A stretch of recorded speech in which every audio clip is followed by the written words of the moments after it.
Hi, everybody. Welcome back to English 221. And this is for our class for Monday, the 9th, where we are talking about Much Ado About Nothing. And I also wanted to talk about the first paper. So, last class, we talked a little bit about the paper topic. You can create your own paper topic, but it does need to be approved by me. And it has to be on one of the texts we've read. And my suspicion is that you will either be writing about A Midsummer Night's Dream, which we've put closure to, or Much Ado About Nothing, which we've begun. Now, we're a little bit behind in terms of our course schedule. So, the due date that I have for the paper is just a target due date.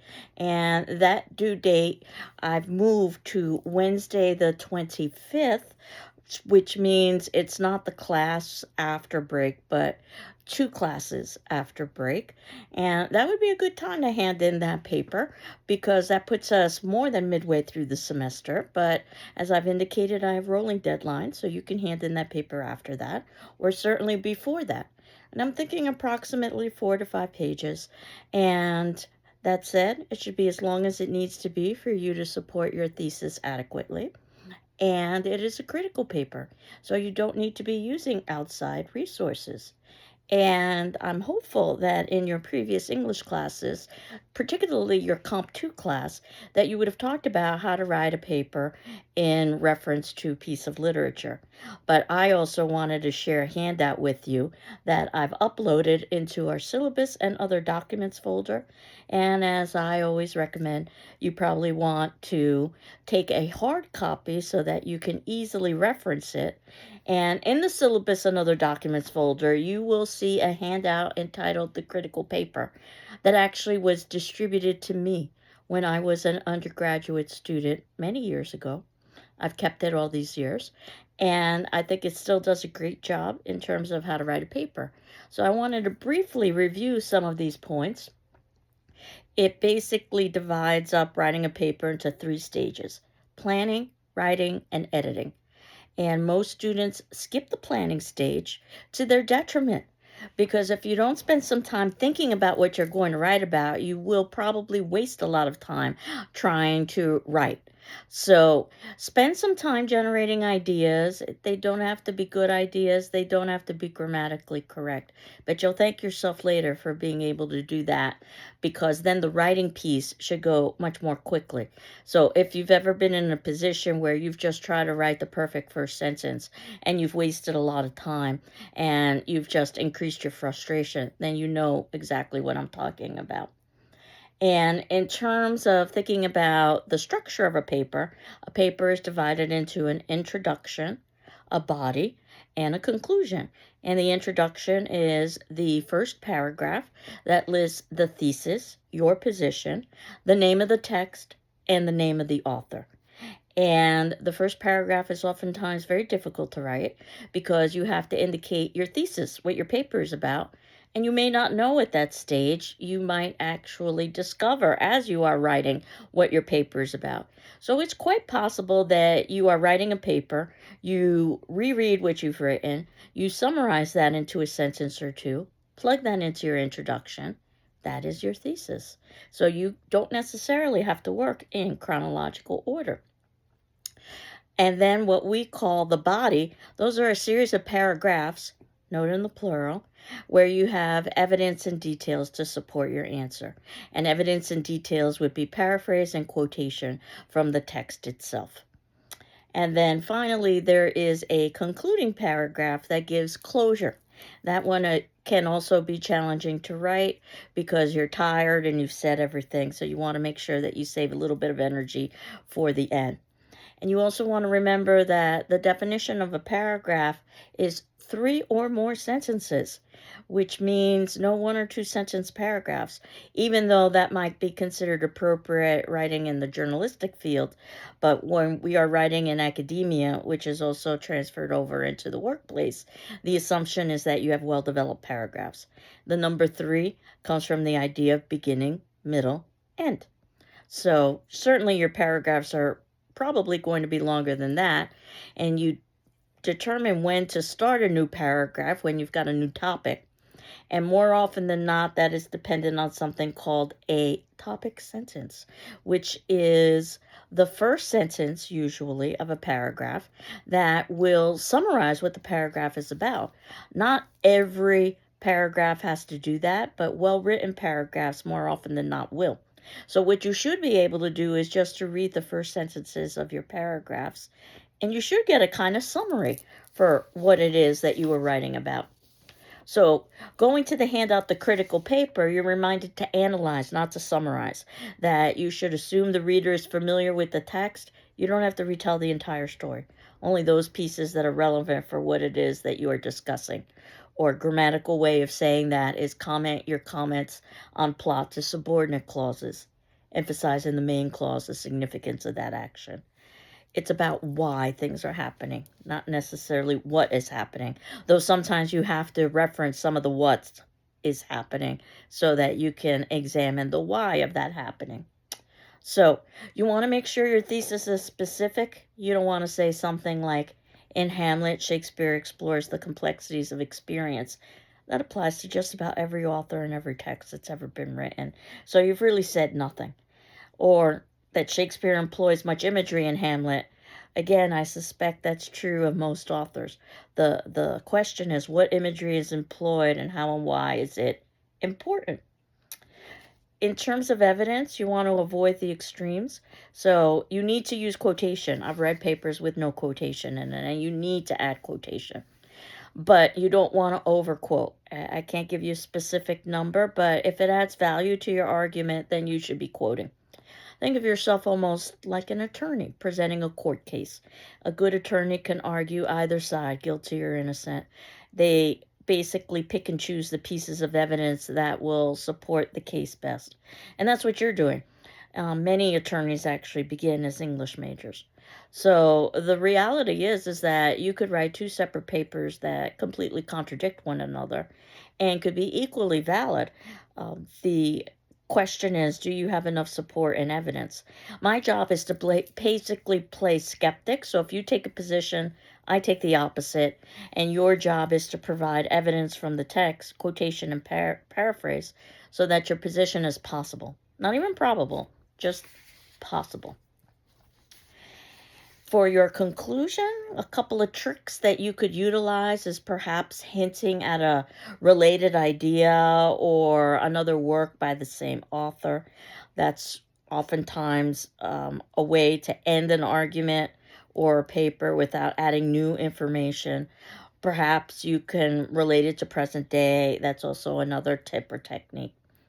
In terms of the writing, the first principle of good writing is economy. The second is simplicity. I cannot emphasize this enough. You want to say as much as possible in as few words as possible. Ideally, you finish your paper early so that you can put it away and not look at it and then return to it with a fresh eye. And when you do return to it, whether it's returning to it an hour later or a week later, you should ask yourself after each question, can I say this in fewer words without sacrificing meaning? And if the answer is yes, 9 out of 10 times you should do that, even though that's going to shorten the length of the paper. The idea of paper length is about number of arguments, not number of words. So you want to make sure that your sentences are concise, that you're not using more language than necessary to express your ideas, that you're not being redundant or repetitious. A lot of what I do is actually crossing things out in papers. So make sure as well that when you use things like adjectives and adverbs, descriptive words, they're really necessary. You're not using it to pad the paper, to extend the length of the paper. So usually you rely on strong nouns and verbs. Adjectives and adverbs, descriptive words, can sometimes be overused if, again, somebody doesn't have an argument. Vary those sentences. You don't want too many short sentences, then they're choppy. You don't want too many long sentences, or else they basically they can create a dense piece of writing. So you want to have a mix, and you certainly want to mix your sentence beginnings. So you don't want multiple sentences that appear next to one another, all starting in the same way. And again, a paragraph is a developed idea, so no one or two sentence paragraphs. Some random notes. things to avoid, things like cliches, which are overused expressions, and as we have been talking about and will talk about, a cliche at one point was not overused. That many times it was actually first created by Shakespeare, of all people, and then it was accepted into common language. So now that it's been overused, it's considered a cliche, that it's not original. But at the time that Shakespeare wrote it, it would have been original. And you also want to avoid slang, which is informal language that's created by a group to exclude others. Think about what every generation of teenagers does, is they create their own slang. And sometimes the slang goes mainstream, but there's always a greater possibility of misunderstanding a piece of slang or cliche, which is why we try to avoid it in our writing. So I always give a couple of examples. Take an overused expression like it's raining cats and dogs. Again, the idea of what do cats and dogs have to do with rain? Why do cats come before dogs? While you may not question that, imagine a second language learner of English trying to sort all of this out. Or slang, informal language that hot isn't just about temperature, but it's about physical appearance. And cool also is not just about temperature, but it's about personality. And I always give a real life story that unfortunately it does not end well. But yeah, I think it illustrates this point. And it occurred in the 90s. You can find it in all the newspapers, where a second language student was going to attend a party and went to the wrong home, a home that had been burglarized previously. So, shall we say that the owner was jittery? And when the owner opened the door and the student asked, "Is this where the party is happening?" the owner responded with a piece of slang, freeze, which means to stop, dead in your tracks, in effect. And the student, for whatever reason, misheard, misunderstood, no one's quite sure. He took a step forward.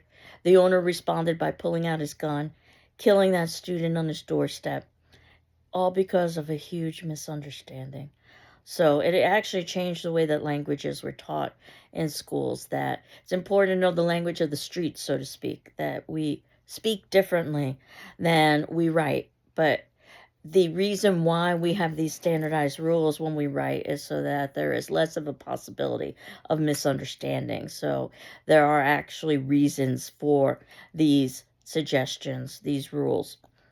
So, one thing that might seem counterintuitive is about how we write about literature occurring in the present tense, as if it's occurring now rather than in the past tense.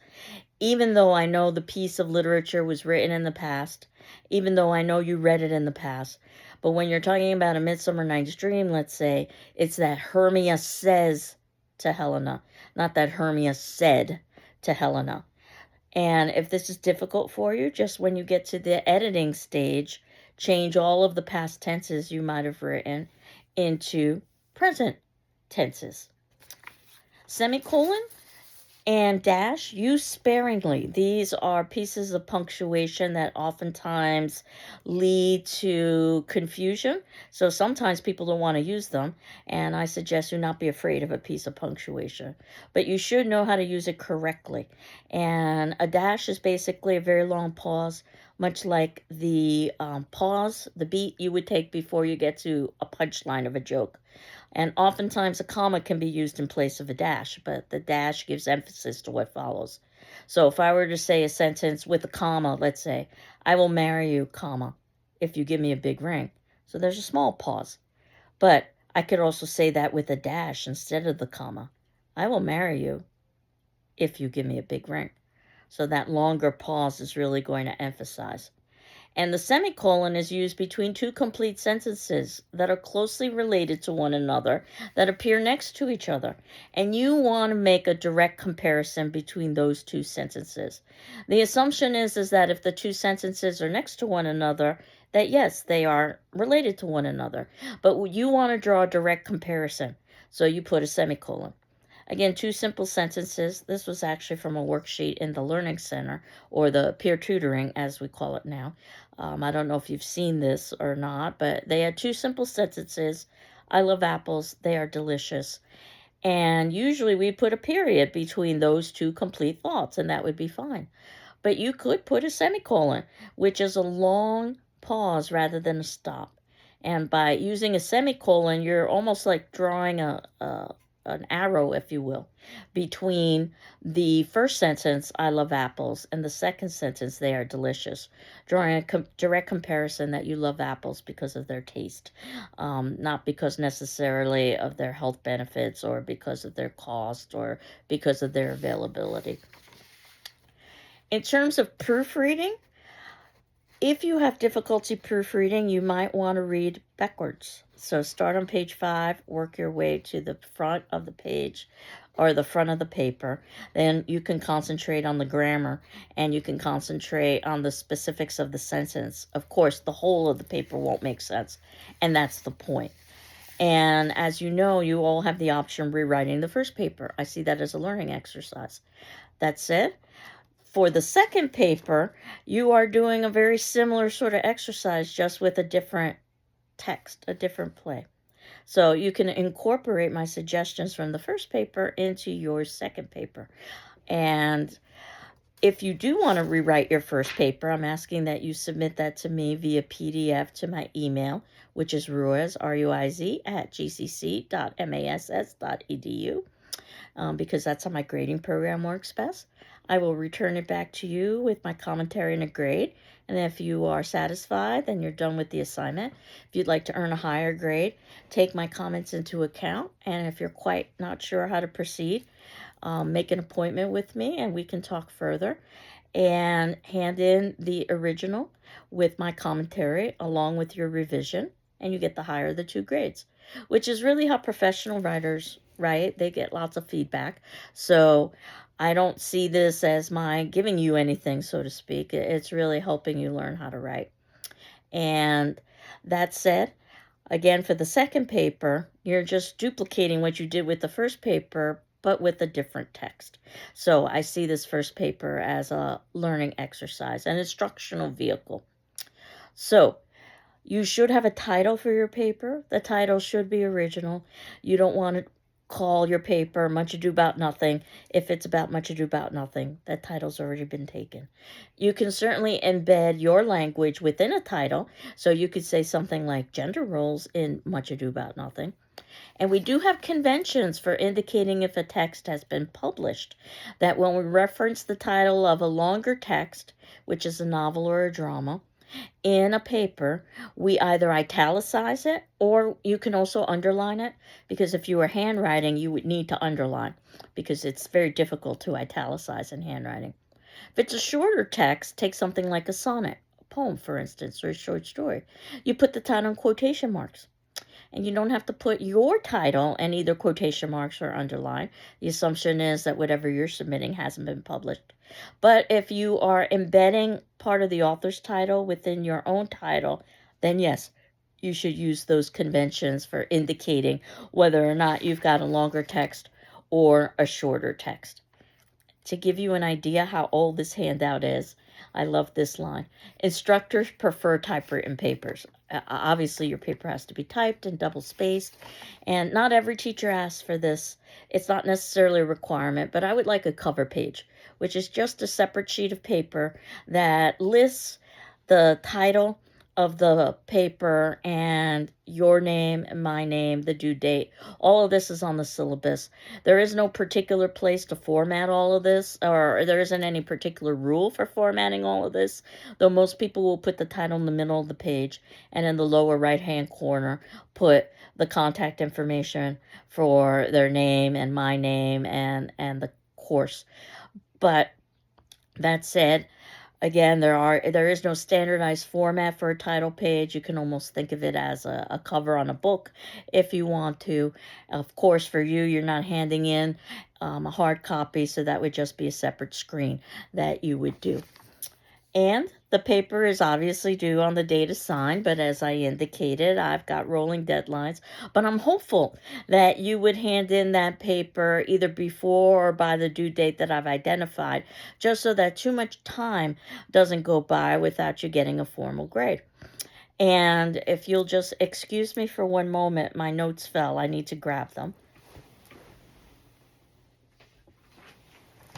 I'm so sorry about that. You'll see that I have some information about documentation as well. And the good news is that things will be much simpler documenting because we are referencing a Renaissance drama. So rather than worrying about things like page numbers, which is what we usually concern ourselves with, we can talk about a play in terms of act, scene, and line, which is what we've been doing over the course of the semester. So hopefully you're familiar with the MLA, or Modern Language Association, for documentation, which indicates that immediately after a quote, whether your sentence is completed or not is irrelevant, but immediately after a quote, you put in some parentheses, and within those parentheses, you indicate some information about where to find that quote. And usually we talk about things like page numbers, or we might need to add, in addition to that, an author's surname, or we might need to even add the title, depending on how many texts we're using from the same author. But nevertheless, for us, it's going to be very simple. In the parentheses, you just indicate act, period, scene, period, line. And if you look at the notes below under 3 for documentation, you can see some examples of that. So we use Roman numerals, capital for the act, lowercase for the scene, and then Arabic numerals for the line numbers. So I've given you examples. If you have more than one line, you just use a dash. If you are quoting poetry and you are incorporating it into the text, you can use a slash to indicate the break of one line of poetry, the beginning of the next line of poetry. If you are quoting more than 3 lines, you can block it off so that it is very easy to see where it begins and where, more importantly, it ends. Because usually we assume when we're quoting that once you begin a quote, it'll end shortly thereafter. Again, I'm hopeful this is review. If you wanted to leave out a section of a quote, you could use an ellipsis, which is the 3 periods, or fondly known as the 3 dots, to indicate that you left out a word or several words. Not to change the meaning of the quote, but something that's not relevant. If you wanted to insert yourself into a quote, you would do so because you need to clarify something at that moment, not because you want to comment on the relevance of the quote. That you can do before or after the quote. It's comparable to interrupting someone. There has to be a very good reason for doing it. And the convention is the use of square brackets. So if you ever see a square bracket within a quote, that is an insertion by the author of the paper that wasn't part of the original quote. So you can see all these examples down in the notes below under the 3rd and 4th section about how to quote. And I have 2 wonderful websites that I highly recommend. Purdue OWL, which you might have heard of before, that goes through the entire writing process. The GCC library does something comparable as well. And the library is well aware that you are going to be writing papers. And note that there are different rules for citations for different disciplines. So in the humanities, which includes English classes, we use MLA, Modern Language Association. In the sciences, you use APA, American Psychological Association. So it's just a different system. So you want to make sure you're using the right system, and you just look up the particular example that you are looking for to quote, because there's a slight difference between quoting, let's say, a website, as there is from quoting a book, as opposed to quoting a newspaper article, and you just follow the conventions. And again, the good news is that since you aren't using outside resources for this paper, this is going to be quite simple, because in your introduction, you're going to give the name of the author and the text. So usually what we do at the ending of the paper is we add a works cited page that lists all of the outside resources that we quoted. But since you're only using the primary text, as far as I'm concerned, you don't need to submit in a works cited page, because I'm well aware of what the text is based on what you've introduced in your introduction. That said, if you want practice writing a works cited page, you could certainly add one in. You want to make sure you're doing it correctly. And again, I direct you to either Purdue OWL or the GCC library, because there are specific formats for things like books and magazine articles and so forth and so on. And then a couple of last writing tips. Avoid the use of I. So oftentimes it's wordy, saying something like I believe, I will argue. Try to avoid contractions where you are contracting two words into one. Don't, can't, won't, for instance, instead of saying do not, cannot, will not. It's not wrong, but it's considered better style to avoid them. Again, avoid trite expressions as we've discussed and keep in the present tense as we've discussed. So those are just a few of the pieces. Oh, also when you're quoting, you don't need to begin or end a quote with an ellipsis. The assumption is that there's lots of information before or after a quote. So you get to decide where to start and end your quote. The thing is, if you're leaving out something between the start point and the end point, the same thing if you add in something before the start or in between the start point and the end point, that's when you would use punctuation, either the three periods because you're leaving out something, or the square brackets because you're adding in something. Usually, the square brackets are used to clarify a pronoun because based on the quote you may have selected, the pronoun may not clearly indicate what it's replacing, what noun it's replacing. So you could put that in square brackets. Again, I'm hopeful this is review. And as we move forward to Much Ado About Nothing, I wanted to talk about another kind of performance. I have in the notes below included the text from the Folger, but as you know, you can use any text. I do recommend good footnotes. I'm hoping that as you continue getting experience reading, that things get a little bit easier.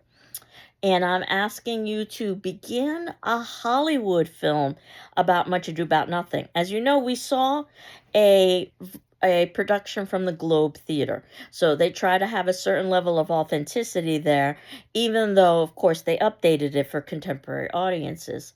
Hollywood is a whole different ball game because you're trying to get mass general audiences. And Kenneth Branagh is a name you probably want to remember because he's very good at doing this. You might be familiar with some of his other work. And one of his gems is Much Ado About Nothing, which is performed with his wife, or at the time it was his wife, Emma Thompson. They had a divorce, a rather bitter one, after the release of this film, which is kind of ironic. They played Benedict and Beatrice, who are not supposed to be the main characters. They're secondary characters, and yet they are more interesting than the main characters of Hero and Claudio. And what we've got is another comedy, which means it's going to be about love and its mix ups. We're going to see a lot of music and dance. There won't be any death, and there will be a happy ending. This comedy, though, is set in the reality, as opposed to Midsummer Night's Dream, which is set in the fantasy. And that said, what you will see is, in Much Ado About Nothing, a kind of prelude to what it is we will be examining in the tragedies when we get to Othello, because Othello really is a reworking of Much Ado About Nothing, but with a negative ending. But we haven't gotten there yet. So, in terms of watching Much Ado About Nothing, there's lots of ways you can see it. Whenever I can find a free link, I will provide it to you. And I was able to find a free link, and you will see that in the notes below. Though certainly you can access the GCC library or interlibrary loan or other streaming services as well. So I'm asking you to begin your viewing of Much Ado About Nothing. Next class we'll finish it, and I'll talk a little bit about Much Ado About Nothing. But today's attendance question is not about Much Ado About Nothing. It is actually about what we've talked about with the paper, because I'd like you to seriously consider the paper. So your response will be due Wednesday, the 11th of March. Certainly, if you need additional time, please let me know. As you know, you're not required to respond to your peers, but you are required to read their responses and my responses in turn. So the question is, what do you think your greatest challenge will be writing paper number 1, and why? What do you think your greatest challenge will be writing paper number 1, and why? So I will leave you to begin watching Much Ado About Nothing. I hope you enjoy it. I think it's actually an incredibly enjoyable film, and it was quite successful in the box office with the general audience. And yes, you will see some big Hollywood names, including Keanu Reeves, who I personally think was miscast as Don John, but on Don John, but um, More on that later. I hope you're doing well. I'm doing well, and we will continue on next class. Take care. Bye bye.